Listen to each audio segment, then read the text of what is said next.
정우 씨는 올해로 67, 은퇴한 지는 벌써 10년이 넘었습니다. 처음 은퇴했을 때만 해도 세상이 텅 빈 것 같았죠. 매일 아침 정해진 시간에 눈을 뜨고 양복을 입고 지하철을 타던 삶이 하루아침에 사라졌으니까요. 집에 앉아 있으면 아내의 발자국 소리와 시계 초침 소리만 크게 들렸습니다. 그때 구원처럼 다가온 게 동창 모임이었습니다. 매달 한 번씩 만나 술잔을 기울이며 옛날 이야기, 건강 이야기, 아이들 이야기를 하다 보면 그날만큼은 웃음이 끊이지 않았습니다. 그 시절엔 모임 날만 되면 며칠 전부터 설렜습니다. 아내는 당신 또 친구 만나러 나가 하며 말했습니다. 그때 정우 씨는 모임이 삶의 활력소라고 말하곤 했습니다. 하지만 시간이 흐르면서 모임은 조금씩 달라졌습니다. 처음엔 다들 비슷한 형편이었는데 몇 년이 지나자 서로의 삶의 격차가 눈에 보이기 시작했습니다. 어떤 친구는 자녀 덕분에 해외여행만 다니고, 어떤 친구는 여전히 손주 봐주느라 허리가 휘고, 어떤 친구는 투자에 성공해 퇴직금으로 아파트 2채를 사서 월세 받으며 산다고 자랑했습니다. 처음에는 그 얘기들이 그저 남의 이야기처럼 들렸지만 반복되다 보니 묘한 기분이 들기 시작했습니다. 나만 뒤처진 건가 하는 생각이 불쑥불쑥 들었죠. 그리고 언젠가부터 모임 회비가 슬금슬금 올라갔습니다. 야, 요즘 여기 말고 다른 데 가자. 여기 음식 너무 평범해. 그래, 우리도 좀 좋은 데 가야지. 몸 생각해서 소고기 먹자. 모임 한 번에 7만 원, 8만 원. 거기에 술값까지 얹히면 10만 원은 훌쩍 넘었습니다. 정우 씨는 속으로 계산기를 두드리며 이러다 생활비 구멍 나겠다 생각했지만 그렇다고 모임에서 돈 문제를 꺼내기엔 자존심이 허락하지 않았습니다. 요즘 좀 힘드니까 싼 데 가자라고 말하면 내가 쪼잔해 보이지 않을까? 그 말 한마디가 목구멍까지 차올랐다가 늘 삼켜졌습니다. 결정적인 일은 어느 날 벌어졌습니다. 모임 자리에서 한 친구가 무심코 말했습니다. 아니, 그 나이에 아직 전세 살아. 요즘 다들 집 하나는 사놓잖아. 그 말이 농담인지 진담인지도 모를 한마디였지만 정우 씨 귀에는 가시처럼 꽂혔습니다. 사실 정우 씨는 몇 년 전 자식 결혼을 도와주느라 퇴직금을 거의 다 썼습니다. 지금은 아내와 전세살이를 하고 있었죠. 집에 돌아오는 길, 그는 그날 찍은 모임 사진을 들여다보다가 휴대폰을 꺼버렸습니다. 사진 속에 환하게 웃고 있는 자신의 얼굴이 낯설게 느껴졌습니다. 나는 이 모임에서 더 이상 웃을 수가 없구나. 웃음 뒤에 숨겨진 씁쓸함이 이제는 감당하기 힘들게 느껴졌습니다. 몇 주 뒤 단톡방에 모임 공지가 올라왔습니다. 이번 달은 강남에 새로 생긴 한우 오마카세 갑시다. 1인 15만 원. 정우 씨는 휴대폰을 한참 들여다보다가 단톡방 상단에 나가기 버튼을 눌렀습니다. 마지막으로 남긴 메시지는 단 한 줄. 여기까지가 제 몫인 것 같습니다. 보내기를 누르고 나니 휴대폰 화면이 텅 비어 보였습니다. 이상하게도 후련하면서도 눈가가 뜨거워졌습니다. 그날 밤 그는 아내에게 조심스럽게 말했습니다. 나 모임 그만하기로 했어. 아내는 잠시 그를 바라보다가 조용히 고개를 끄덕였습니다. 잘했어. 당신 힘들어하는 거 나도 알고 있었어.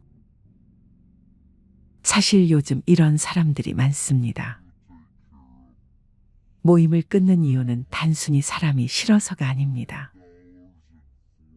그보다도 이제는 내 시간을 더 소중하게 생각하게 되기 때문입니다. 경제적 부담도 큽니다. 모임 한 번에 10만 원씩 쓰다 보면 한 달 용돈의 절반이 날아갑니다. 건강 문제도 있습니다. 밤늦게까지 술자리를 이어가기엔 체력이 예전 같지 않습니다. 그리고 관계 스트레스. 나이 들수록 비교와 자랑, 뒷담화가 오가는 자리는 마음이 편치 않습니다. 이제는 남은 시간이 더 소중하다는 걸 깨닫고 정말 즐겁고 의미 있는 자리에만 나가야겠다고 생각하는 겁니다. 오래된 인연이라도 지금의 나와 맞지 않는 관계라면 과감히 정리하는 겁니다. 모임을 끊는 건 관계를 포기하는 게 아닙니다. 내 삶의 우선순위를 새롭게 정리하는 과정입니다. 혹시 여러분도 비슷한 고민을 하고 계신가요? 그렇다면 스스로에게 물어보세요. 이 모임이 나에게 기쁨을 주는지, 모임에 다녀온 날 내 마음은 가벼운지 무거운지. 만약 답이 무겁다라면 과감히 쉬어도 됩니다. 대신 나를 편하게 해주는 사람, 나와 웃음을 나눌 수 있는 자리는 놓치지 마세요. 인생 후반부는 사람을 거르는 시기이기도 하지만 내 사람을 새롭게 만나는 시기이기도 하니까요. 여러분은 초등학교 동창 모임부터 시작하여 사회에서 참여하게 된 모임까지 다 합치면 몇 개 정도의 모임에 가입이 되어 있으신가요? 이름만 들어가 있는 밴드 모임 같은 것은 제외하고 적어도 월회비 정도를 걷는 모임 정도만 생각해 보세요. 회비를 내느냐 안 내느냐의 기준은 모임의 성격을 규정하는 데 가장 중요한 요인이 될 수 있습니다. 여러분은 어떠신가요? 정기적으로 회비를 내는 모임 몇 개 정도에 발을 들여놓고 계신가요? 또 회비를 내면서까지 남아있는 모임에는 왜 계속 참여하고 계신가요? 대부분 모임은 기분풀이나 물질적 이해관계 동기로 형성됩니다. 아직도 그 진정성이나 가치, 필연성 정당함을 무시 못할 모임도 많지만 실제로는 형식적이고 거칠에 가벼운 모임이 많습니다. 어떤 모임은 이미지 자기 내세우기 경연장 같습니다. 허상인 자신의 존재감을 과시하는 장이 되기도 합니다. 모두들 타인의 자기 인정에 목매다는 경우도 있고 진원보다 감언이 넘칩니다. 오늘은 나이 들수록 피해야 하는 모임과 건강하고 행복한 노년을 위해 필요한 모임에 대해 알려드리도록 하겠습니다. 먼저 나이 들수록 피해야 하는 모임. 첫 번째, 부정적인 에너지가 높은 모임입니다. 나이가 들면서 긍정적인 에너지가 필요한데 비판적이거나 부정적인 에너지가 높은 모임은 건강과 행복에 영향을 미칠 수 있습니다. 친구들의 힘듦과 어려움의 이야기, 혹은 남의 뒷담화를 듣다 보면 나도 모르게 그 감정에 젖어 있습니다. 같이 눈물을 흘리기도 하고 같이 쌍욕을 내뱉어 보기도 하며 마구 화를 내어 보기도 합니다. 그렇게 들어주고 함께 감정을 나누며 상대와 많이 가까워지기도 하지만 문제는 헤어지고 나서 느껴지는 부정적인 감정들입니다. 앞서 말한 부정적인 감정을 흠뻑 나눈 시간은 고스란히 헤어져도 나를 감싸고 있습니다. 보이지 않는 보호막처럼 머리끝부터 발끝까지 감정들이 신체에 묻어 있음을 알게 됩니다. 모임에 다녀와서 부정적인 느낌이 자주 든다고 느껴지시면 그 모임은 피하시는 게 좋습니다. 이런 모임보다는 긍정적이고 지지해주는 환경에서 삶을 즐기는 것이 중요합니다. 부정적 에너지가 높은 모임은 피하는 것이 현명합니다. 두 번째는 자랑만 하는 모입니다. 얼마 전 아는 지인을 만났습니다. 대기업 임원을 지내셨던 분으로 최근 속상했던 경험으로 동창회 얘기를 하셨습니다. 아들이 미국의 유명한 대학에 입학하게 되어 겸사겸사 다녀왔다는 한 친구의 이야기를 또 다른 친구가 한쪽에서 가슴 치고 들었다며 속상했다는 것입니다. 투병 중인 아들 때문일 거라 하시면서 언제부터인가 본인도 자식 자랑, 돈 자랑이 많은 자리는 꺼려진다고 하셨습니다. 이 나이쯤 되면 가슴 아픈 일들을 한두 가지쯤 안고 사는 게 일반적인데 별로 말하고 싶지 않은 내용들까지 억지로 들춰지는 상황을 불편해 하셨습니다. 직장인이 퇴직할 즈음의 아이는 대학 진학을 하거나 취업할 나이가 됩니다. 누군가의 자녀는 명문대에 입학하고 번듯한 직장에 들어가겠지만 반대로 누군가의 자녀는 원하는 대학에 낙방하거나 출근할 회사가 없을 수 있습니다. 마음처럼 되지 않는 게 자식 농사인데도 다른 이의 자랑을 들으면 모든 게 내 탓인 듯하여 스스로 책망하게 됩니다. 또한 노후 준비가 충분치 않은 퇴직자는 경제적 고민도 부담일 수밖에 없습니다. 당장 생활비 마련이 시급한데 마땅한 일자리를 구하기도 쉽지 않아 두 번째 세상살이는 더 힘겹습니다. 여기에 연로하신 부모님과 병에 걸린 가족까지 책임져야 하는 상황이라면 앞날이 막막하기만 합니다. 이번 동창회를 다녀온 후 깨달은 점이 있다고 합니다. 퇴직자일수록 서로를 더 배려해야 한다는 점입니다. 퇴직의 아픔은 같은 퇴직자가 아니면 가까운 가족조차 가늠하기 어렵습니다.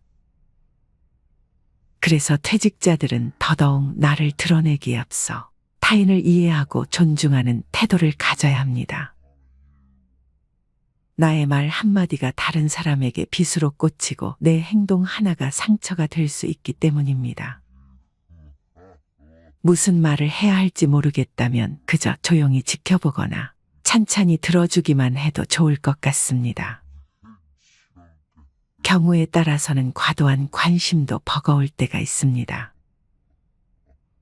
수십 년간 몸담았던 회사에서 떠밀려 나오는 심경을 누가 알까요? 혹여 퇴직자 자신의 헛헛함을 자식 자랑이나 돈 자랑으로 채우려 한다면 이는 상대에게 상처만 줄 뿐입니다. 결코 나와 다르지 않을 동료의 심정도 헤아려 보세요. 세 번째는 서로 시기 질투하는 모임입니다. 이연복 셰프가 한 TV 프로그램에서 자신의 친구 관계에 대해 이야기한 적이 있습니다. 이 셰프에게는 30년 가까이 만나온 친구 모임이 있었습니다. 이 셰프가 유명해지고 난 후 친구 모임에서 2차를 갔을 때 이 차는 누가 돈을 내냐? 라는 말이 나왔습니다. 이 셰프는 이 차는 자기가 내겠다고 했는데 그 말을 듣고 한 친구가 왜 내가 이 차를 쏘느냐며 멱살을 잡았다고 합니다. 결국 싸움이 났고 그 후 이 셰프는 모임에 나가지 않는다고 했습니다. 오랜 친구 모임이 2차 회식비를 내느냐 마느냐 문제로 깨지고 만 것입니다. 하지만 2차 회식비를 누가 내느냐가 진짜 원인은 아닙니다. 이 셰프가 유명해진 것에 대한 시기 질투가 진짜 문제였습니다. 친구 모임에서 왜 내가 돈을 다 내느냐고 따지는 건 그 사람에게 시기나 질투, 콤플렉스가 있다는 방증입니다. 회식비를 반낸다 해도 문제고 다 낸다 해도 문제입니다. 그럼 n분의 1로 나눠내면 문제가 없을까? 그것도 아닙니다. 성공의 돈도 벌었는데 친구들에게 한턱을 내지 않는 쫀쫀하고 야박하며 베풀 줄 모르는 이기적인 친구가 돼버립니다. 이런 사람들은 욕을 피할 수 있는 방법이 없습니다. 뭘 해도 비난받습니다. 그래서 결국 성공한 사람은 모임에 더는 나가지 않게 됩니다. 모임에 나가지 않는다고 욕을 안 먹는 건 아닙니다. 성공하기 전에는 모임에 나갔는데 성공한 다음부터 나가지 않으면 옛날에는 안 그랬는데 이제는 변했어 라며 비난받습니다. 결국 뭘 해도 욕을 먹습니다. 모든 친구가 다 이렇게 시기 질투의 감정으로 성공한 사람, 돈을 많이 번 사람을 비난하는 건 아닙니다. 시기 질투의 감정으로 말을 내뱉는 이는 소수입니다. 하지만 10명 중 1명 정도는 그럽니다. 비록 1명이지만 그 1명이 모임에서 이런 말을 하면 그 다음부터는 모임에 나가기가 두렵습니다. 그런 친구가 1명이라도 있으면 그 모임에 더는 나갈 수가 없습니다. 소위 성공한 후 모임에 나가지 못하는 사람이 이 셰프만은 아닙니다. 정말 많은 사람이 사회적으로 명성과 부를 얻은 후 과거 인연이 끊기고 맙니다. 밥값을 누가 내느냐, 얼마나 내느냐의 문제로 인간관계가 꼬인다는 건 참 우스운 일입니다. 그런데 친구 관계, 지인과 관계에서는 이게 참 중요합니다. 만나서 이야기만 하고 헤어지면 웬만한 경우가 아닌 한 사이가 틀어질 일이 없습니다. 하지만 만나서 이야기하다 보면 필연적으로 차값, 밥값, 술값 등을 지출해야 합니다. 이걸 어떻게 누가 부담하느냐에 따라 친구 관계가 영향을 받습니다. 어쨌든 이런 문제로 성공한 사람, 돈을 번 사람은 자신의 옛 모습을 잘 아는 친구들,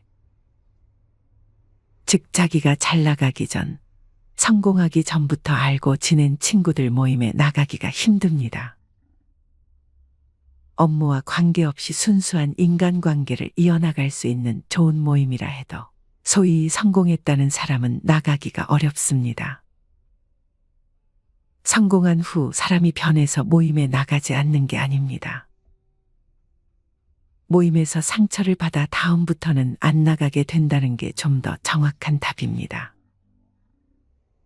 이렇게 나이 들수록 피해야 하는 모임에 대해 알아봤습니다. 모임을 아예 나가지 말라는 게 아닙니다. 어떤 모임이든 장단점을 가지고 있습니다. 사람과의 소통이 이루어지는 공동체는 그만큼 제약되는 부분과 허용되는 부분으로 어느 정도 나눠지는 것 같습니다. 하지만 그 범주를 벗어나 도드라지거나 흐트러뜨릴 경우 부딪힘은 따라옵니다. 그만큼 인간관계에서 발생하는 문제가 큰 것 같다는 생각을 해봅니다. 마지막으로 행복한 노년을 위해 필요한 모임에 대해 알려드리겠습니다. 첫 번째, 지적 호기심을 충족시켜주는 모임. 지적 호기심을 충족시키는 모임은 노년에도 능동적인 두뇌 활동을 유도하며 지적인 만족을 가져다 줄 수 있습니다. 새로운 지식을 습득하고 지적 호기심을 유지하면 마음이 활기차지고 삶의 만족도가 상승할 수 있습니다. 두 번째, 지역사회와 연계되는 나눔과 봉사활동.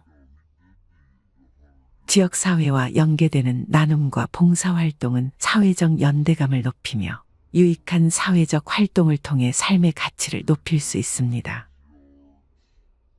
다양한 연령대와 교류하면서 자신의 경험과 지식을 공유하며 소외감을 해소할 수 있습니다. 세 번째, 적절한 휴식과 여유를 즐기는 모임. 나이가 들면서 충분한 휴식과 여유를 제공하는 모임은 신체적인 피로와 스트레스를 완화시켜 줄 수 있습니다. 또한 자연과 소통하며 휴식을 취하는 모임은 건강을 유지하며 심신을 안정시켜 줄 수 있습니다. 이렇게 나이가 들수록 에너지 소비 대비 혜택이 높은 모임, 건강에 이로운 활동 등을 통해 건강과 행복을 유지하고 향상시킬 수 있습니다. 스트레스 받는 모임보다는 자기 케어를 중시하며 긍정적인 활동을 통해 노년을 더욱 풍요롭게 만들어 나가세요. 나의 행복은 내가 직접 찾아나가야 행복한 노년을 위한 새로운 여정이 시작됩니다.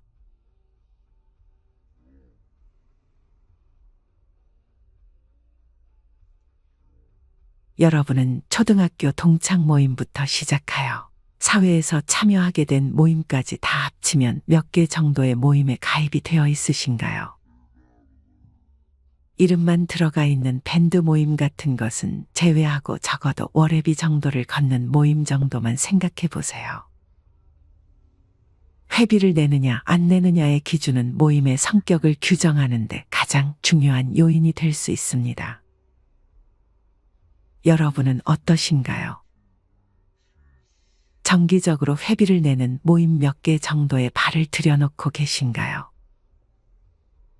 또 회비를 내면서까지 남아있는 모임에는 왜 계속 참여하고 계신가요?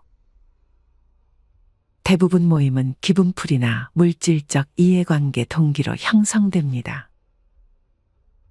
아직도 그 진정성이나 가치, 필연성 정당함을 무시 못할 모임도 많지만 실제로는 형식적이고 거칠에 가벼운 모임이 많습니다. 어떤 모임은 이미지 자기 내세우기 경연장 같습니다. 허상인 자신의 존재감을 과시하는 장이 되기도 합니다. 모두들 타인의 자기 인정에 목매다는 경우도 있고 진원보다 감언이 넘칩니다. 오늘은 나이 들수록 피해야 하는 모임과 건강하고 행복한 노년을 위해 필요한 모임에 대해 알려드리도록 하겠습니다. 먼저 나이 들수록 피해야 하는 모임. 첫 번째, 부정적인 에너지가 높은 모임입니다. 나이가 들면서 긍정적인 에너지가 필요한데 비판적이거나 부정적인 에너지가 높은 모임은 건강과 행복에 영향을 미칠 수 있습니다. 친구들의 힘듦과 어려움의 이야기, 혹은 남의 뒷담화를 듣다 보면 나도 모르게 그 감정에 젖어 있습니다. 같이 눈물을 흘리기도 하고 같이 쌍욕을 내뱉어 보기도 하며 마구 화를 내어 보기도 합니다. 그렇게 들어주고 함께 감정을 나누며 상대와 많이 가까워지기도 하지만 문제는 헤어지고 나서 느껴지는 부정적인 감정들입니다. 앞서 말한 부정적인 감정을 흠뻑 나눈 시간은 고스란히 헤어져도 나를 감싸고 있습니다. 보이지 않는 보호막처럼 머리끝부터 발끝까지 감정들이 신체에 묻어 있음을 알게 됩니다. 모임에 다녀와서 부정적인 느낌이 자주 든다고 느껴지시면 그 모임은 피하시는 게 좋습니다. 이런 모임보다는 긍정적이고 지지해주는 환경에서 삶을 즐기는 것이 중요합니다. 부정적 에너지가 높은 모임은 피하는 것이 현명합니다. 두 번째는 자랑만 하는 모임입니다. 얼마 전 아는 지인을 만났습니다. 대기업 임원을 지내셨던 분으로 최근 속상했던 경험으로 동창회 얘기를 하셨습니다. 아들이 미국의 유명한 대학에 입학하게 되어 겸사겸사 다녀왔다는 한 친구의 이야기를 또 다른 친구가 한쪽에서 가슴 치고 들었다며 속상했다는 것입니다. 투병 중인 아들 때문일 거라 하시면서 언제부터인가 본인도 자식 자랑, 돈 자랑이 많은 자리는 꺼려진다고 하셨습니다. 이 나이쯤 되면 가슴 아픈 일들을 한두 가지쯤 안고 사는 게 일반적인데 별로 말하고 싶지 않은 내용들까지 억지로 들춰지는 상황을 불편해하셨습니다. 직장인이 퇴직할 즈음의 아이는 대학 진학을 하거나 취업할 나이가 됩니다. 누군가의 자녀는 명문대에 입학하고 번듯한 직장에 들어가겠지만 반대로 누군가의 자녀는 원하는 대학에 낙방하거나 출근할 회사가 없을 수 있습니다. 마음처럼 되지 않는 게 자식 농사인데도 다른 이의 자랑을 들으면 모든 게 내 탓인 듯하여 스스로 책망하게 됩니다. 또한 노후 준비가 충분치 않은 퇴직자는 경제적 고민도 부담일 수밖에 없습니다. 당장 생활비 마련이 시급한데 마땅한 일자리를 구하기도 쉽지 않아 두 번째 세상살이는 더 힘겹습니다. 여기에 연로하신 부모님과 병에 걸린 가족까지 책임져야 하는 상황이라면 앞날이 막막하기만 합니다. 이번 동창회를 다녀온 후 깨달은 점이 있다고 합니다. 퇴직자일수록 서로를 더 배려해야 한다는 점입니다. 퇴직의 아픔은 같은 퇴직자가 아니면 가까운 가족조차 가늠하기 어렵습니다. 그래서 퇴직자들은 더더욱 나를 드러내기에 앞서 타인을 이해하고 존중하는 태도를 가져야 합니다. 나의 말 한마디가 다른 사람에게 빗으로 꽂히고 내 행동 하나가 상처가 될 수 있기 때문입니다. 무슨 말을 해야 할지 모르겠다면 그저 조용히 지켜보거나 찬찬히 들어주기만 해도 좋을 것 같습니다. 경우에 따라서는 과도한 관심도 버거울 때가 있습니다. 수십 년간 몸담았던 회사에서 떠밀려 나오는 심경을 누가 할까요? 혹여 퇴직자 자신의 헛헛함을 자식 자랑이나 돈 자랑으로 채우려 한다면 이는 상대에게 상처만 줄 뿐입니다. 결코 나와 다르지 않을 동료의 심정도 헤아려 보세요. 세 번째는 서로 시기 질투하는 모임입니다. 이연복 셰프가 한 TV 프로그램에서 자신의 친구 관계에 대해 이야기한 적이 있습니다. 이 셰프에게는 30년 가까이 만나온 친구 모임이 있었습니다. 이 셰프가 유명해지고 난 후 친구 모임에서 이 차를 갔을 때 이 차는 누가 돈을 내냐? 라는 말이 나왔습니다. 이 셰프는 이 차는 자기가 내겠다고 했는데 그 말을 듣고 한 친구가 왜 내가 이 차를 쏘느냐며 멱살을 잡았다고 합니다. 결국 싸움이 났고 그 후 이 셰프는 모임에 나가지 않는다고 했습니다. 오랜 친구 모임이 2차 회식비를 내느냐 마느냐 문제로 깨지고 만 것입니다. 하지만 2차 회식비를 누가 내느냐가 진짜 원인은 아닙니다. 이 셰프가 유명해진 것에 대한 시기 질투가 진짜 문제였습니다. 친구 모임에서 왜 내가 돈을 다 내느냐고 따지는 건 그 사람에게 시기나 질투, 콤플렉스가 있다는 방증입니다. 회식비를 반낸다 해도 문제고 다 낸다 해도 문제입니다. 그럼 n분의 1로 나눠내면 문제가 없을까? 그것도 아닙니다. 성공의 돈도 벌었는데 친구들에게 한턱을 내지 않는 쫀쫀하고 야박하며 베풀 줄 모르는 이기적인 친구가 돼버립니다. 이런 사람들은 욕을 피할 수 있는 방법이 없습니다. 뭘 해도 비난받습니다. 그래서 결국 성공한 사람은 모임에 더는 나가지 않게 됩니다. 모임에 나가지 않는다고 욕을 안 먹는 건 아닙니다. 성공하기 전에는 모임에 나갔는데 성공한 다음부터 나가지 않으면 옛날에는 안 그랬는데 이제는 변했어 라며 비난받습니다. 결국 뭘 해도 욕을 먹습니다. 모든 친구가 다 이렇게 시기 질투의 감정으로 성공한 사람, 돈을 많이 번 사람을 비난하는 건 아닙니다. 시기 질투의 감정으로 말을 내뱉는 이는 소수입니다. 하지만 10명 중 1명 정도는 그럽니다. 비록 1명이지만 그 1명이 모임에서 이런 말을 하면 그 다음부터는 모임에 나가기가 두렵습니다. 그런 친구가 1명이라도 있으면 그 모임에 더는 나갈 수가 없습니다. 소위 성공한 후 모임에 나가지 못하는 사람이 이 셰프만은 아닙니다. 정말 많은 사람이 사회적으로 명성과 부를 얻은 후 과거 인연이 끊기고 맙니다. 밥값을 누가 내느냐, 얼마나 내느냐의 문제로 인간관계가 꼬인다는 건 참 우스운 일입니다. 그런데 친구 관계, 지인과 관계에서는 이게 참 중요합니다. 만나서 이야기만 하고 헤어지면 웬만한 경우가 아닌 한 사이가 틀어질 일이 없습니다. 하지만 만나서 이야기하다 보면 필연적으로 차값, 밥값, 술값 등을 지출해야 합니다. 이걸 어떻게 누가 부담하느냐에 따라 친구 관계가 영향을 받습니다. 어쨌든 이런 문제로 성공한 사람, 돈을 번 사람은 자신의 옛 모습을 잘 아는 친구들, 즉 자기가 잘 나가기 전, 성공하기 전부터 알고 지낸 친구들 모임에 나가기가 힘듭니다.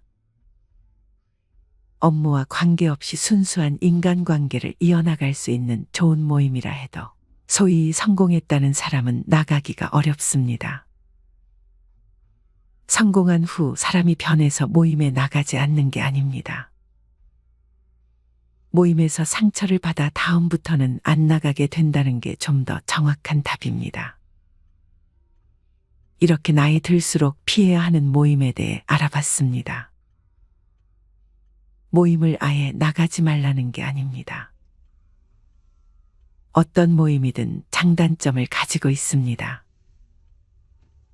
사람과의 소통이 이루어지는 공동체는 그만큼 제약되는 부분과 허용되는 부분으로 어느 정도 나눠지는 것 같습니다.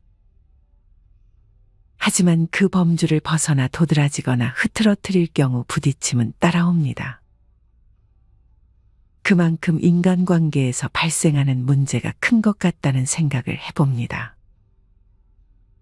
마지막으로 행복한 노년을 위해 필요한 모임에 대해 알려드리겠습니다. 첫 번째, 지적 호기심을 충족시켜주는 모임.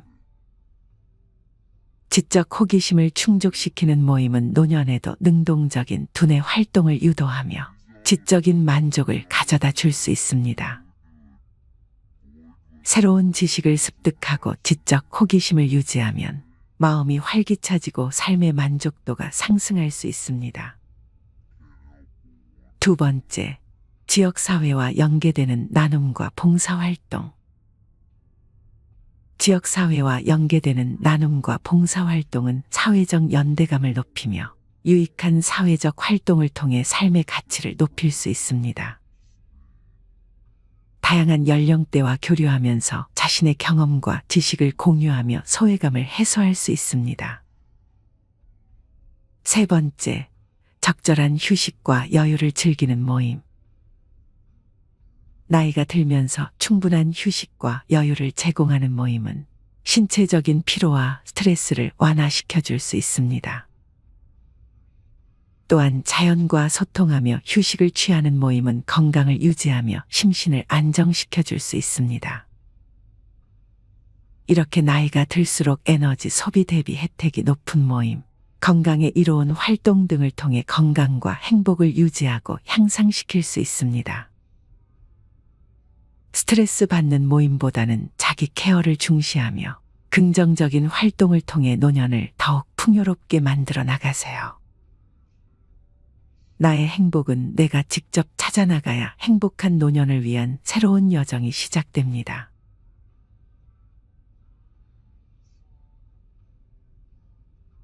마지막으로 좋은 글 하나 소개해 드리겠습니다. 이 글을 들으면서 여러분들이 살아온 인생을 한번 돌아보시길 바랍니다. 이젠 나 스스로를 사랑해야 한다. 우리는 이 세상에 올 때 혼자였다. 갈 때도 동반자가 있을 리가 없다.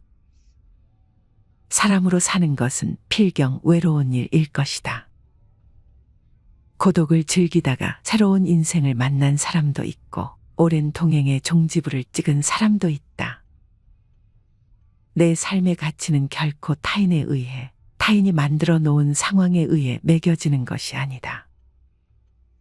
내가 나를 어떻게 바라보느냐, 내가 내 삶을 어떻게 살아가느냐에 따라 달라질 것이다. 우리는 다른 이들과 함께 있을 때 맡겨진 대역을 충실하게 연기한다. 늘 정해진 각본대로 따라하는 훈련이 자신의 진정한 모습을 잃어버리게 만든다. 당연히 스스로를 솔직하게 대면하지 못하는 사람이 생기기도 하고, 자기 자신을 평가하고 투자하는데 철저히 인색했다. 혼자인 사람은 가장 자유로운 사람이다. 그러나 사람들은 자신의 배역에 익숙해져 있는 터라. 이런 자유를 마주하게 되면 오히려 충격에 빠진다. 그래서 상당수의 사람들이 혼자라는 사실을 참을 수 없어 한다. 혼자는 곧 외로우며 공허하고 단정 짓고 착각 속에 빠진다. 하지만 사람은 모두 자신의 길을 당당히 걸어가야 한다. 이젠 자식도 배우자도 일상의 삶에서 잠시 내려놓고 그들만큼이나 사랑한 열정을 오래 잊고 지냈던 나 자신과의 사랑을 위해 사용해 보기로 하자. 이젠 나 스스로를 사랑해야 한다. 내가 나를 사랑해주지 않으면 누가 날 나만큼 사랑해줄까? 최근에 혼자만의 시간을 누려본 기억이 있는가? 혼자서 여행을 가본 적이 있는가? 스스로 고독한 여행자가 되어보자. 한밤중 덜컹거리며 달리는 기차에 앉아 창밖으로 스쳐 지나가는 불빛을 바라보자. 고독은 생각을 풍성하게 키우고 그 차원을 높여준다. 많은 생각이 부담스러운가? 생각이 많은 것은 좋은 일이다. 그것을 조용히 음미할 때 우리의 영혼은 성장한다. 열심히 가정을 지키면서 살아온 나 자신을 마음껏 칭찬하자. 열심히 일하면서 지나온 내 삶을 한껏 사랑하자. 정성껏 마음 주고 걸음 좋은 내 이웃들을 중심으로 사랑하며 칭찬하자. 이젠 이만하면 쉴 자격 충분하니 더 이상 달려가지 못하더라도 달래고 추스릴 시간을 주자. 수고했다. 애썼다.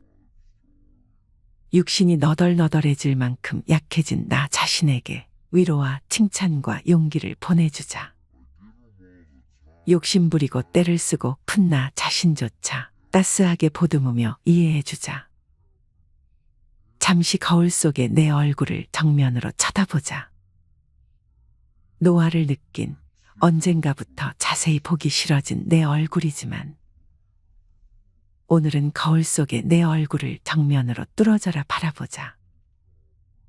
10년 전, 20년 전, 30년 전 사진의 내 얼굴을 생각하며 구석구석 찬찬히 현재의 내 모습을 바라보자. 저렇게 늙어가는구나.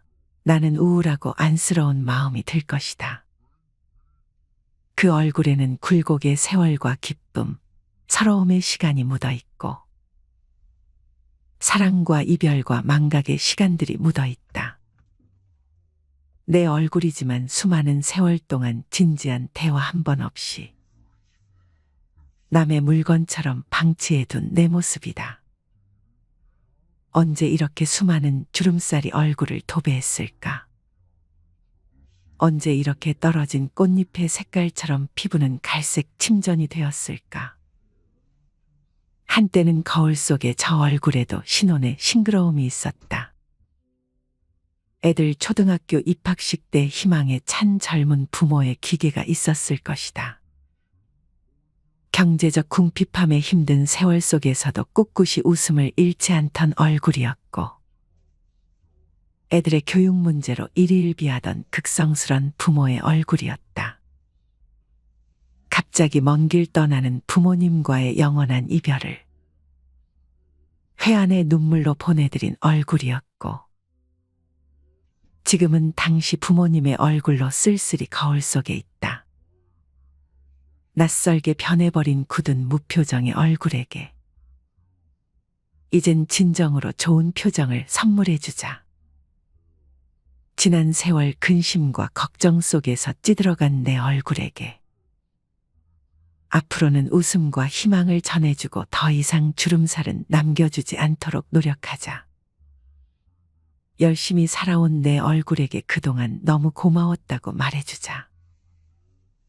수십 년을 동고동락해준 내 얼굴에게 지구상에 오직 하나뿐인 내 얼굴에게 남은 시간은 우리들만을 위해 바치겠노라고 약속하자. 생각은 말이 되고 말은 행동이 되며 행동은 습관이 되고 습관은 삶의 변화를 준다. 어떤 생각을 하느냐에 따라 인생이 달라진다. 내가 나를 사랑하지 않으면 남들 또한 나를 사랑해주지 않을 것이다.